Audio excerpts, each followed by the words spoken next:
In today's episode, I attempt to PR my equipped lunge, 355 kilos.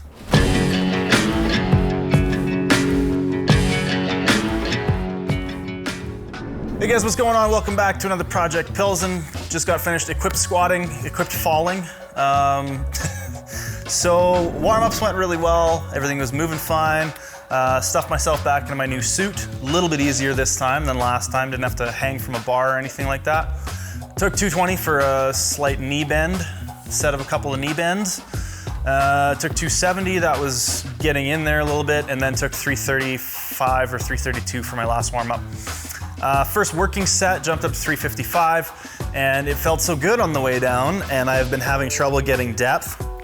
So I figured I would loosen up a little bit higher in the range of motion, a little bit earlier in the eccentric phase of the movement than I normally do, to try and get a little bit more bounce out of the suit because it's newer, it's got a little bit more spring, and also to try to get a little bit more depth. By doing this, however, I put myself too far forward on my feet, and as I got about halfway up, I got stuck. One of my legs took a step, and I started to fall sideways. I started to fall forward and sideways kind of at the same time. I got one side of the bar into a bench hook. We tried to get the other side into the other bench hook, but it didn't go. So that side ended up hitting the floor, fell backwards with the bar, and it was pretty catastrophic. It was quite the yard sale of equipped lifting. Couple things. Number one, I had Dylan spotting me in any other circumstance. Were it not a catastrophic miss, you know, if it was more of a standard miss on strength, I think Dylan would have been more than capable to help me, you know, get the bar down, get the bar in the bench hooks, get the bar back up, whatever. I think even with a full team of spotters, 3 spotters, 4 spotters, I think it'd be tough to get 5 spotters. Maybe 5 could have handled it, but just because of how it went wrong, where in the range of motion it went wrong, like I missed it pretty low, and by the time I stepped forward, it moved things quite a bit. And it was also 355 kilos. So I'm not convinced that, you know, having one more spotter or even having side spots on that would have made a huge difference. I'm obviously very, very grateful that Dylan and I are both okay. It's definitely a good lesson to make sure that I have even just Dylan behind me. I think things probably would have been worse had I not had him to kind of pull the bar off of me as I fell. I maybe could have fallen onto the bar or something worse like that. So I'm very glad that we're both okay. I really would appreciate it if nobody dug into Dylan saying that he wasn't strong enough to spot it or any bullshit like that, because I think Dylan did everything he could have in this situation. And I think that he did a great job given what we had. I will be, however, investing in some spotting blocks very, very soon. I'm not sure exactly how soon I'm gonna be able to afford them because, well, they're expensive. But that's gonna be top priority for me. Obviously, I don't wanna have that happen again. And, you know, health and safety is number one and all that good stuff. Anyways, moving on from that, came back, was psychologically relatively unfazed. So I knew what I did wrong. Like I said, I tried to kind of dump it or tried to hit the bottom a little harder than I normally do. So that right there, I just knew that's what threw me off. Don't squat like I'm raw. I need to have a little bit of a slower descent. I know a lot of people say, oh, speed up your descent, speed up your descent. That's just not for me. As you can tell by the fact that I damn near killed myself trying to do that. So went back, took 355 again, absolutely smoked it. I think I nailed the depth. It looks really good to me. 360, smoked that as well. It was a good smooth rep. Depth was there, and then moved on to 330 for a triple. So all in all, after the catastrophe, equipped squatting went really well.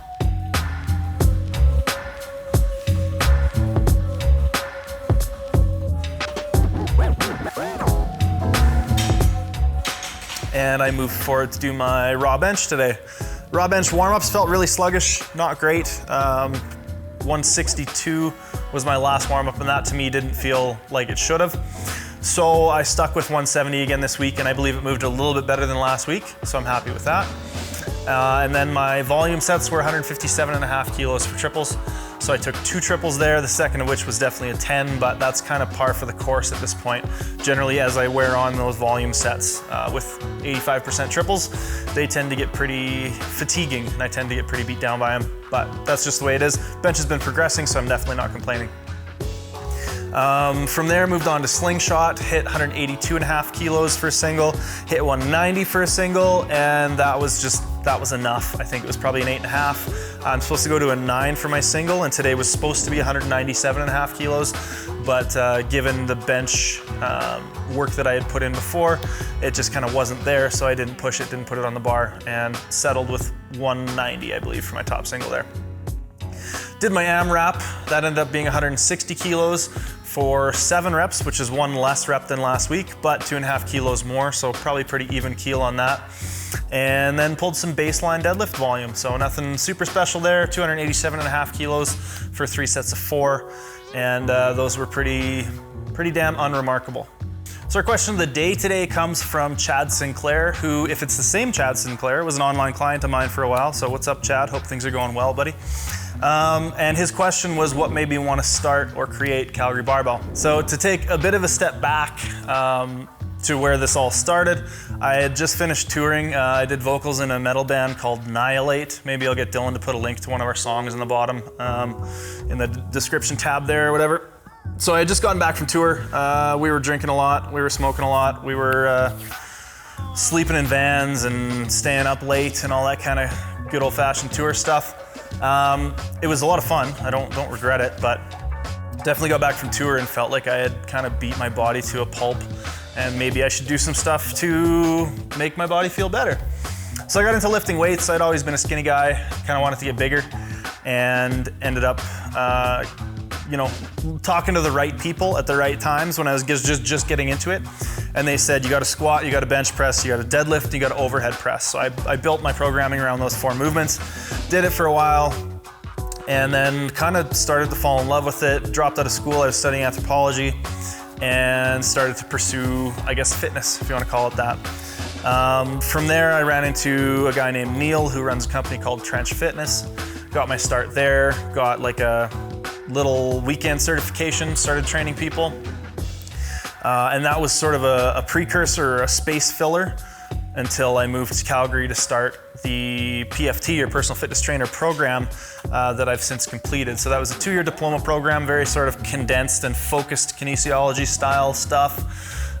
Very focused for somebody who wants to be coaching and training and very much on the practical side of things. So it's perfect for what I wanted to do. During that course, one of my teachers was a real stickler for branding, and shout out to Jessica. I don't know if you watch these videos or not, but this whole Calgary Barbell thing is in large part because of her.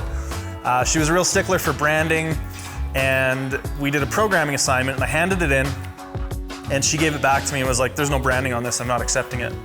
And I was like, oh, what the hell? Like, did you even look at the program? Like, it's so brilliant and the design is perfect and you didn't even take into consideration the programming aspect. And she's like, just brand it, just do some branding. So anyways, I came up with Calgary Barbell, slapped it on there as kind of like a, fine, here's your brand.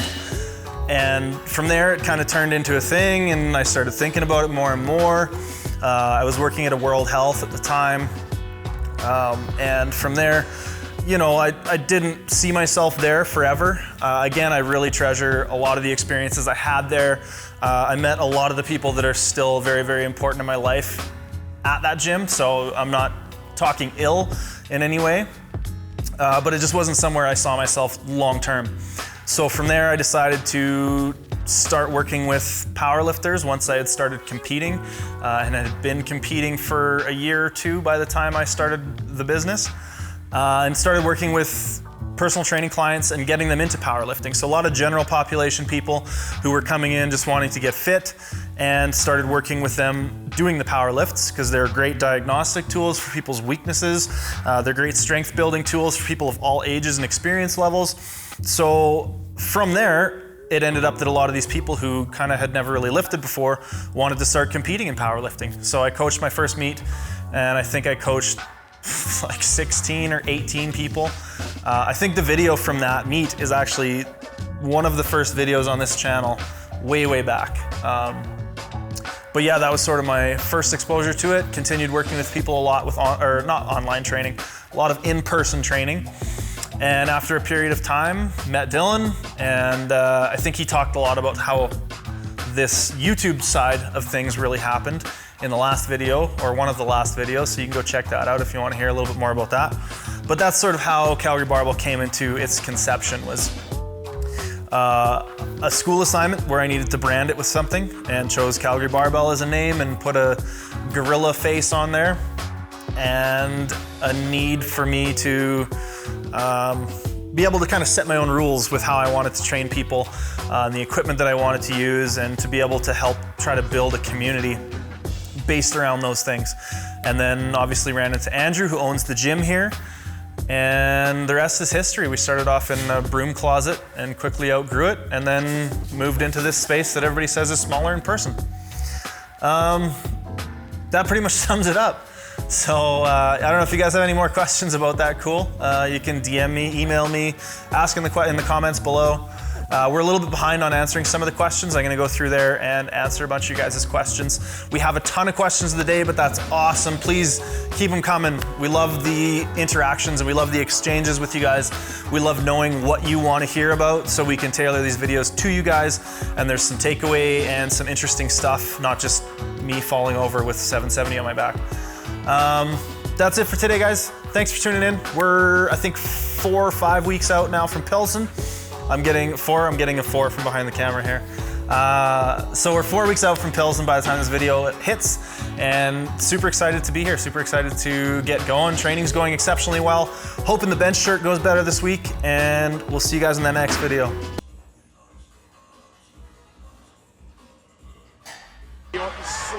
Watch out, watch out, watch out, watch out!